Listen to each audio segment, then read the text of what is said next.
Hello and welcome, my Toradora Leafs. Okay, the next batch of Donbrothers is here, and we might get some little but huge reveals in this one. Looking forward to it? Well, I guess when you watch my review, you have already seen these episodes, so here's my opinion on them. Nice.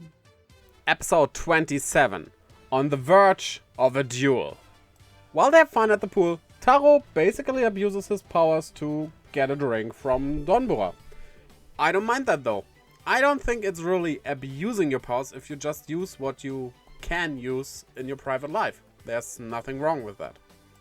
I know you two are not humans, but don't you think it's still easier to talk over the water instead of under the water? Like, you're still land creatures, so yeah. But duel time between those two. I like this idea of him training untransformed against his two companions who are transformed. That's a good way to get stronger quickly, because when he gets stronger in his base form, the transformation form will be stronger that much more. I mean, there's taking your work seriously, and there's you could have just, well, get a couple of days off to train and then for the duel itself, you know. Also, because of work, he is not there at the appointed time, which is just rude, and for a guy who can't lie, isn't that technically lying? Saying he's there, but then he isn't? Not good, Taro. Not good. Okay, stepping in for your coworker, yeah, that's something you can do. But you already had something you had to do, some place to be. You can't just say yes in that case, Taro. Well, to get that duel running, Sonui just helps him, which, well, yeah, it fits his personality, I think. He kinda is like that. But now, finally, they are crossing their blades. This has to be a very awesome battle. I have high hopes here. Oh, Jiro, please. You are my favorite character by now, sure, but don't interfere here. You don't belong here. This is a duel between those two. I want to see that. And Murasame is here as well. We won't get that duel, right? It won't be cool, right? There will probably even be a Monster of the Week interfering at this point. That was meant as a joke! But, well, this is quite the great design for a Magi Ranger-based enemy. Yeah, okay, at least I like it. But, also, this is the ninja guy from before as well. Which is weird that he has two of them, but, oh well, funny as well. And the Bestials get in on it too. This duel has gone down the drain faster than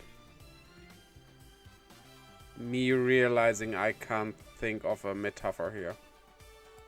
Yeah, it's just a huge bout surrounding those two, and they look like they have given up. I can see it in their eyes. Their facial expressions tell us everything.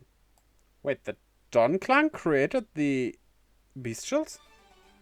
That's Taro's clan. That's interesting. Nice lore drop there. Not that it gets any further into that, but huh. Makes you think.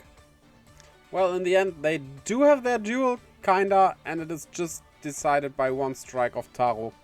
Actually killing Sonui here. Huh. That was underwhelming. Yeah, this episode, I had high hopes for it. It did not turn out bad. I still enjoyed it. It just wasn't what I was expecting. So you could say that's on me, but I would have wanted to see a great duel between those two. Episode 28. Secret Secrets. After Tsubasa fled from the cops again, he meets this woman who wants to be taught how to be a criminal by him. Huh. Hilarities? Ensuing? In this show? She imagining herself as a phantom thief is such a missed opportunity to do a nod to Lupin Ranger here. Like, the card could look exactly like Lupin Ranger's cards, and her outfit could more look like it, so why didn't they do that? They always do that. She wants to steal a painting, and she wants it so much that she even turns into Hitotsuki because of it. And that one is based on Dynamon, which was a science-based Sentai, and yeah. I mean, those two flasks mixing two liquids into one other flask, that works quite well actually. This is a good design. Good job here. Interestingly though, she can suppress it herself. That didn't happen before. Also, the painting she was the last one her boyfriend made before she died. Normally, stories like these are a lie, but let's see what comes of it in this episode. Oh, coincidentally, the painting is up for auction, and thus, she doesn't have to steal it anymore, because she also is rich. And the Donbrothers owner wants it as well. So they auction against the teammate they still don't know is their teammate. And we, on top of that, have Tsuyoshi, who needs to get it for his boss. This leads to a very funny scene, admittedly, that they auction it and they make the price go higher and higher. Basically like an eBay scam auction. Just they don't know they're scamming anyone here. I mean, she kinda only does things that's the first time for her, but counting the second time as the first time doing something a second time is weird. Also, if she only does things if it's the first time for her, her poor future husband. Huh, he asks if they have met before, but this is the assistant to her boyfriend. So of course you have, and you stole the painting, huh? So she was telling the truth. I like this direction it goes, not her lying, but something else going on. That's a bit of fresh air into a plot like this. Kudos here, kudos. Oh, maybe she lied about being rich after all, or Japanese money is really easy to copy. On top of everything, the painting is fake as well. Guess everyone is a liar in this. She just overpainted her name in a very bad way. That's a good one. I laughed at that. Inspired by her, you really are a fraud, are you? Just talking in the sense of how the show goes and plays Haruka here. Not the actual actress, she looks fine. Honestly though, they play it for laughs here that she's blowing up a balloon and he's painting a girl blowing up a balloon, but that feels like a classical painting would be, and it could turn out pretty well even. Honestly, you can imagine that being done by Van Gogh or someone. In the end, they still stole the painting and, well, Donbrothers against Donbrothers again. There's a lot of infighting in this season. Maybe it just is my imagination. Maybe that's not as much as other seasons had. Well, she turned giant, so the team is assembled again, even Inu brother. But the two of them wanna fuse together, giving us a combined mecha, which looks like this. And I really like this design. It really screams power up, especially that they are on Cyber Horse or whatever this is. It's great. Yeah, I really like it. That's a very good combined form. And there the painting burns because Takeo, her boyfriend, wanted it destroyed if he ever dies. As to Tsubasa's theory on that, he felt that way because he couldn't capture the feelings he had for her completely. What a nice ending. This episode was pretty good, actually. I like the fresh air that it wasn't a complete she lied and the other one is innocent, but like, she really had a reason and she lied about being rich, but that's kinda it. That was good. I appreciate that. More of that, please. Episode 29, Morning and Murasame. There was a strange card in Taro's sandwich. I wonder what this is about, but it's probably not very delicious. It's an invitation of the Council of the Cerebrants, apparently, to Sonui's funeral.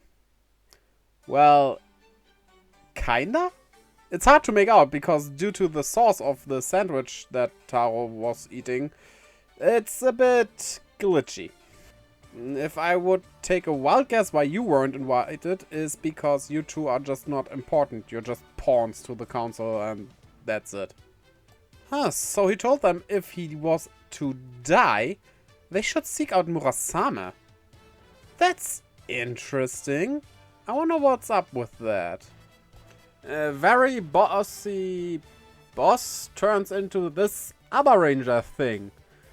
Yeah, I mean, the Dino Sentai Hitotsuki are kind of interchangeable, but yeah, you can see Abba Ranger in it, I guess. It's not a bad design, that's for sure. Murasame wants to die? Why? And please don't die before we have seen you untransformed. If there's an untransformed form of you, that is. Yeah, remember that girl bestial with the hat and stuff from one little scene in a previous episode? That's her and she's now dead. So, yeah, I don't know, that scene still seemed pointless, but Murasame can kill the unkillable bestials. That is the interesting part here.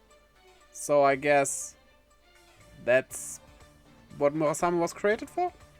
Yeah, that seems likely. Other than that, what reason would Sonui have to take them to Murasame, right? Before attending the funeral, he gets a wellness program, but they don't massage him hard enough, so he shows them how he prefers it, and ouch, that seems harsh. On the other hand, he's a very skinny guy, so maybe not that harsh.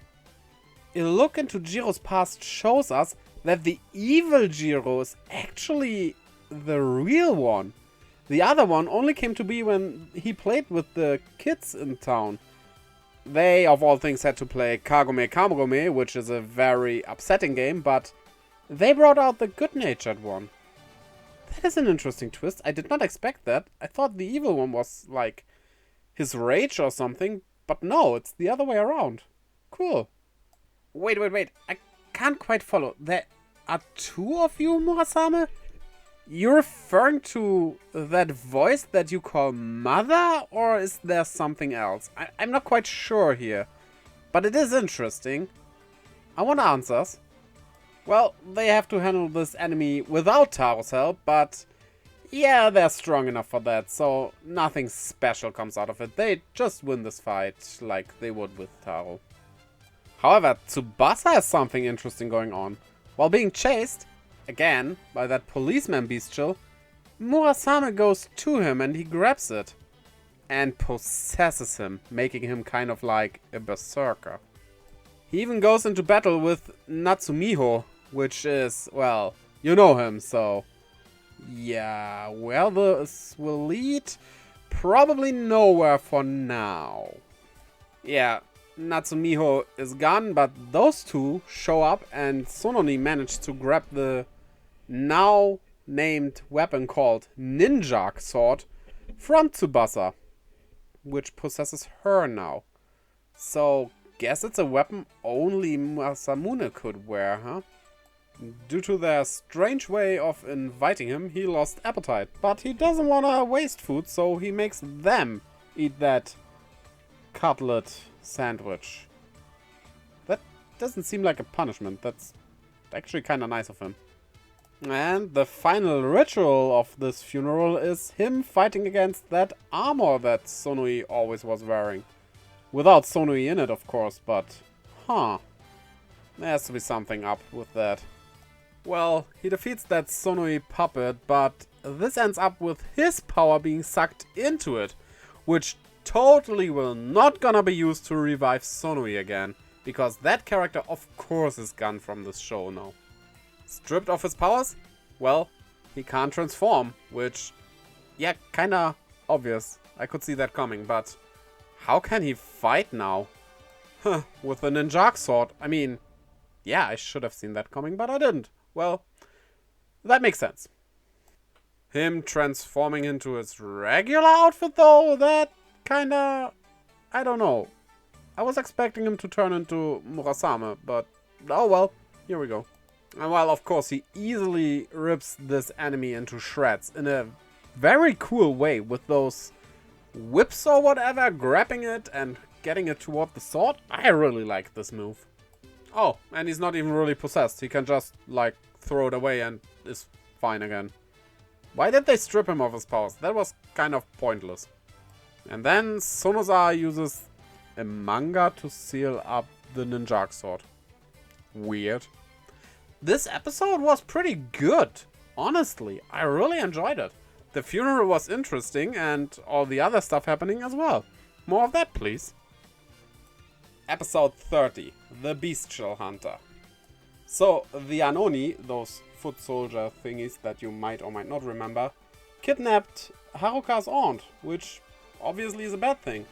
But they did so because they want the Donbrothers to fight against the Bestials, which are their natural enemies. Now that I think about it, no, that's not the only family any of the Donbrothers have. There's Miho. He doesn't recognize Miho as family. It's Tsuyoshi's wife. Weird. See? Tsuyoshi even mentions it. But yes, as a viewer, we do know that she actually is a bestial as well, so of course they can't kidnap her. Huh. I wonder if this will turn out in a bad way for him. And well, after giving them a list of all the bestials they know of, he is in for a very bad surprise. Hanamura is her ex-boyfriend. Still boyfriend? Who knows at this point. So who is Hanamura Shizuka? The mother? A sister? We'll see. It's one of those kidnappings where they tie you up in a nice bow and feed you caviar and stuff. She might have a better day here being captive than her normal day-to-day life. Weird. Miho meets up with another guy.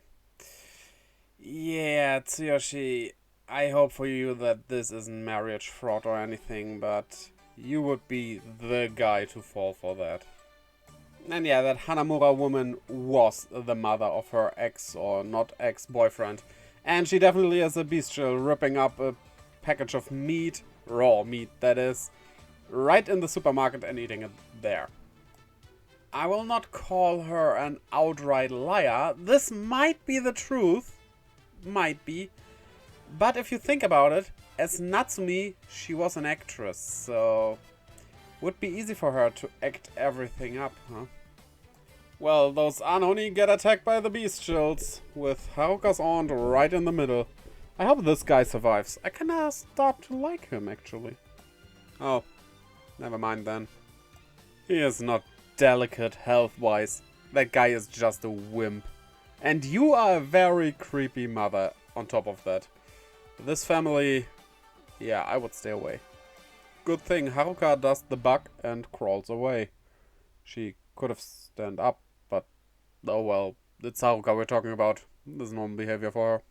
So the bestials want Murasame, the only weapon that can defeat them, which, well, makes sense, but they are far more intelligent than I would have thought, to be honest.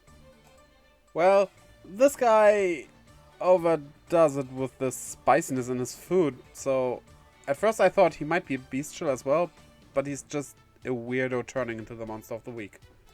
At first I thought he was based on Kirameja, but apparently it's based on Flashman.